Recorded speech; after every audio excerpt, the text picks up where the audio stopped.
Assalamualaikum warahmatullahi wabarakatuh. Selamat pagi anak-anak ibu. Bagaimana kabarnya hari ini? Semoga semuanya dalam keadaan sehat walafiat. Amin amin ya rabbal alamin. Hari ini kita belajar kembali di tema 5 yaitu ekosistem. Sebelum belajar, marilah kita berdoa terlebih dahulu. Doa sebelum belajar. Bismillahirrahmanirrahim. Rabbi jidni ilma warjukni fahma waj'alni minas solihin. Ya Allah, tambahkanlah aku ilmu dan berilah aku karunia agar dapat memahaminya, dan jadikanlah aku masuk ke dalam golongan orang-orang yang soleh. Amin amin ya rabbal alamin. Hari ini kita belajar tema 5, ekosistem, subtema 2, hubungan antar makhluk hidup dalam ekosistem. Kali ini kita belajar muatan pelajaran bahasa Indonesia dan IPA. Yang kita bahas pertama adalah muatan bahasa Indonesia, yaitu materinya mengembangkan ide pokok. Bisa juga kalian lihat buku Bupena 5B, halaman 101, 106, 107, 109, dan 115 untuk muatan bahasa Indonesia.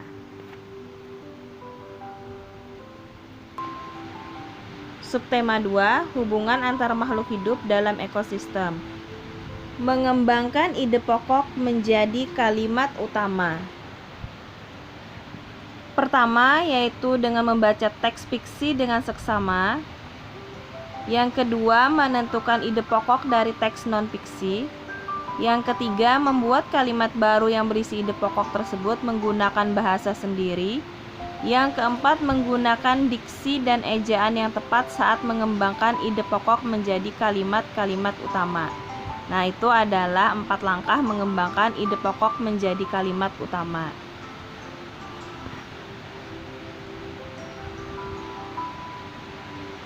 Mengembangkan ide pokok menjadi paragraf non-fiksi. Berikut hal-hal yang perlu dilakukan untuk menulis paragraf non-fiksi dari ide pokok teks. Pertama, yaitu menentukan topik yang akan dikembangkan. Yang kedua, membuat daftar kosakata sebanyak-banyaknya. Yang ketiga, membuat kalimat utama dengan mengembangkan ide pokok. Yang keempat, mencari informasi tambahan dari berbagai sumber. Yang kelima, menyusun kalimat utama dan kalimat penjelas sesuai urutan sehingga menjadi sebuah paragraf non-fiksi yang padu.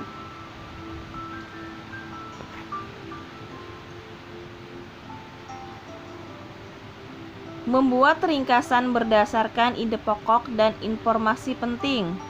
Berikut hal-hal yang perlu diperhatikan saat membuat ringkasan teks non-fiksi.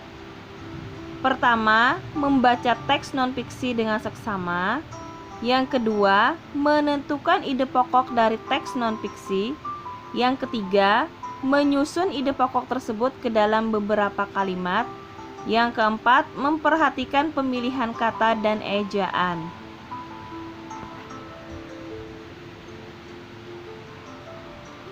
Menggali informasi dengan membuat pertanyaan. Hal yang perlu dilakukan untuk menggali informasi dengan membuat pertanyaan. Pertama, membaca isi teks dengan seksama. Yang kedua, buat kalimat tanya yang berkaitan dengan isi teks tersebut.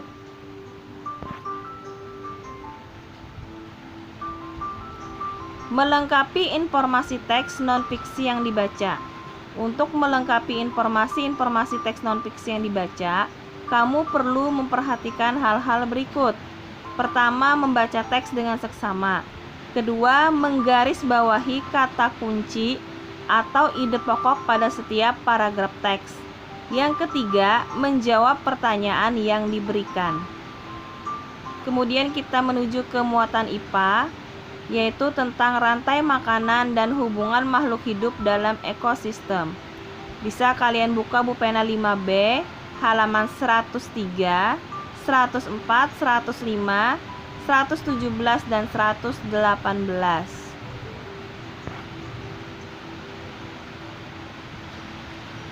Rantai makanan.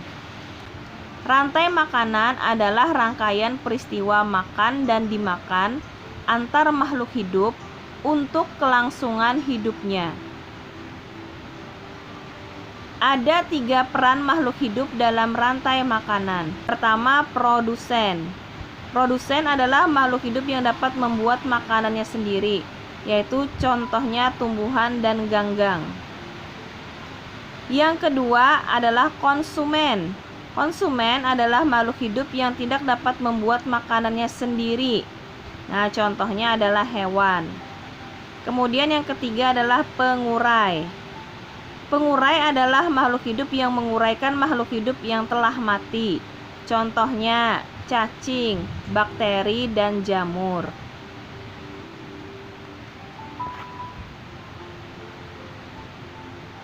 Perhatikan gambar rantai makanan berikut.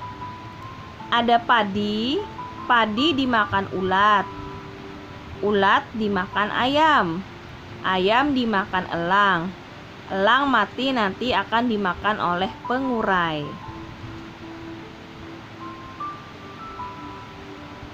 Nah, jadi pada gambar tersebut tanaman padi nanti dimakan oleh ulat, ulat dimakan oleh ayam, ayam kemudian dimakan oleh elang. Nah, saat mati tubuh elang akan diurai oleh makhluk hidup pengurai seperti bakteri tanah,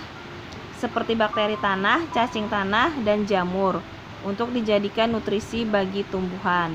Nah, ini adalah rantai makanan, yaitu peristiwa makan dan dimakan. Jadi peristiwa makan dan dimakan antar makhluk hidup.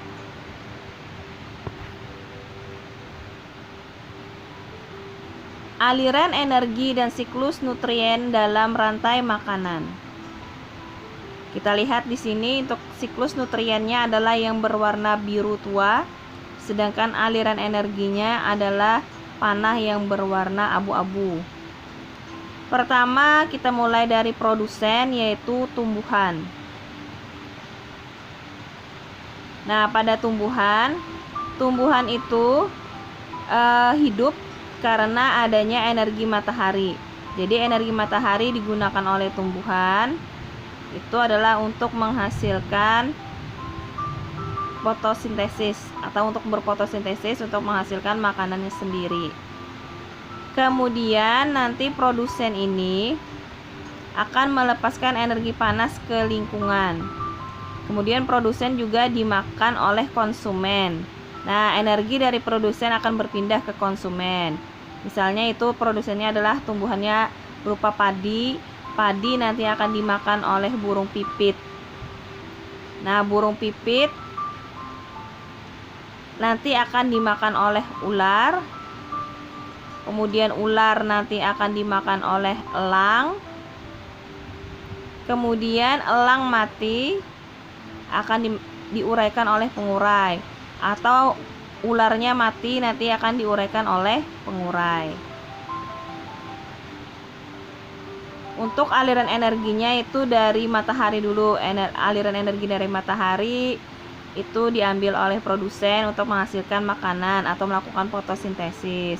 Kemudian energi panas tadi dilepaskan juga ke lingkungan, dan aliran energinya juga dari produsen tadi ke konsumen, di mana padi tadi dimakan oleh burung pipit. Kemudian lagi aliran energinya dari elang, jadi energi panasnya dilepaskan ke lingkungan. Kemudian di ular juga energi panasnya dilepaskan ke lingkungan. Kemudian juga konsumen yang telah mati akan diuraikan oleh pengurai. Jadi energi dari konsumen akan berpindah ke pengurai. Sama juga halnya pengurai, energi panas akan dilepaskan ke lingkungan. Sekarang lihat panah yang warna biru tua, yaitu siklus nutrien atau nutrisi. Pertama dimulai dari produsen. Nah, nutrisi tadi akan berpindah dari produsen menuju ke burung pipit. Burung pipit lalu menuju ke ular karena nutrisinya, karena si burung pipit tadi dimakan oleh ular. Kemudian nutriennya akan pindah lagi ke burung elang karena ular dimakan oleh burung elang. Namun kalau ularnya mati, maka aliran nutriennya pindah ke pengurai karena ular mati akan diuraikan oleh pengurai. Contohnya seperti cacing, bakteri, dan jamur. Atau misalnya elangnya mati juga akan diuraikan oleh pengurai. Jadi siklus nutriennya akan pindah dari elang ke pengurai.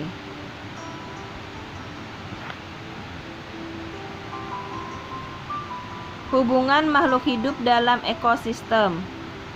Ada 3 hubungan makhluk hidup nanti dalam ekosistem. Simbiosis adalah hubungan timbal balik antara 2 makhluk hidup dalam ekosistem yang sama. Nah, jadi hubungan antar makhluk hidup dalam ekosistem itu ada berupa simbiosis, di mana simbiosis ini adalah hubungan timbal balik antara 2 makhluk hidup dalam ekosistem yang sama. Nanti ada 3 jenis atau 3 macam simbiosis. Yang kita lihat di sini adalah simbiosis mutualisme. Jadi yang pertama simbiosis mutualisme, yaitu hubungan atau interaksi antara 2 jenis makhluk hidup yang saling menguntungkan. Jadi interaksi antara 2 makhluk hidup saling menguntungkan. Contohnya pada gambar ini adalah interaksi antara lebah dengan bunga. Keduanya saling menguntungkan. Bagi lebah untung karena dapat mengisap madu bunga.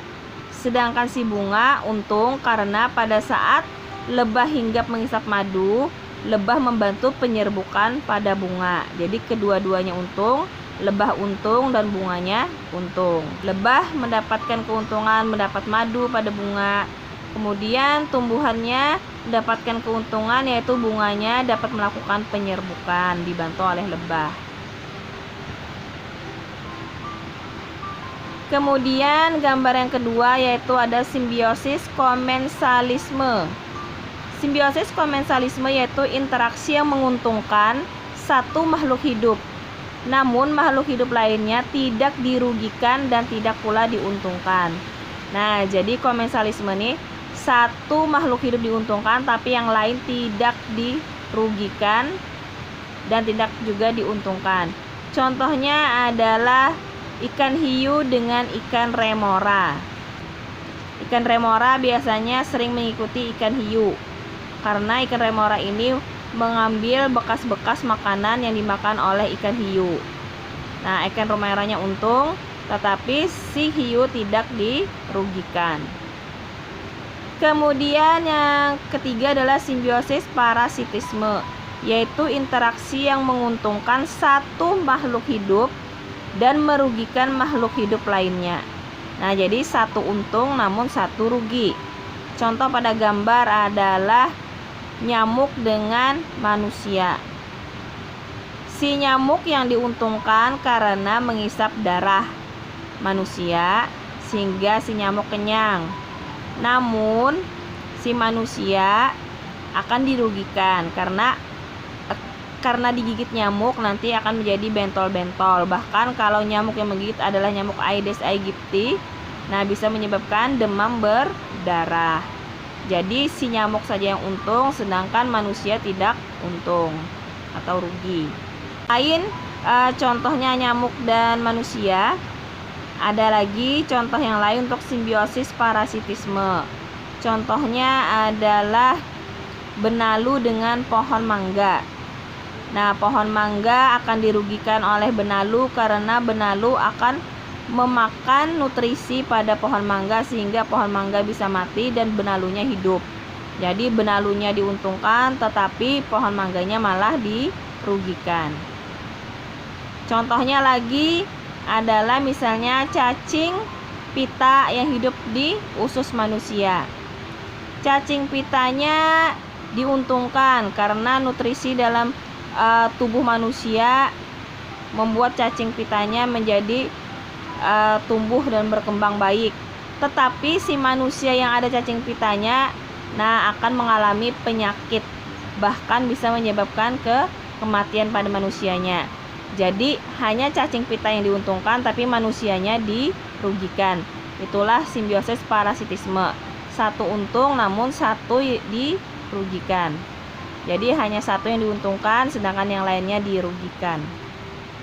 Demikianlah pembelajaran kita hari ini. Ibu mohon maaf apabila ada salah kata maupun kekurangan dalam penyampaian materi hari ini. Ibu ucapkan terima kasih banyak. Wassalamualaikum warahmatullahi wabarakatuh.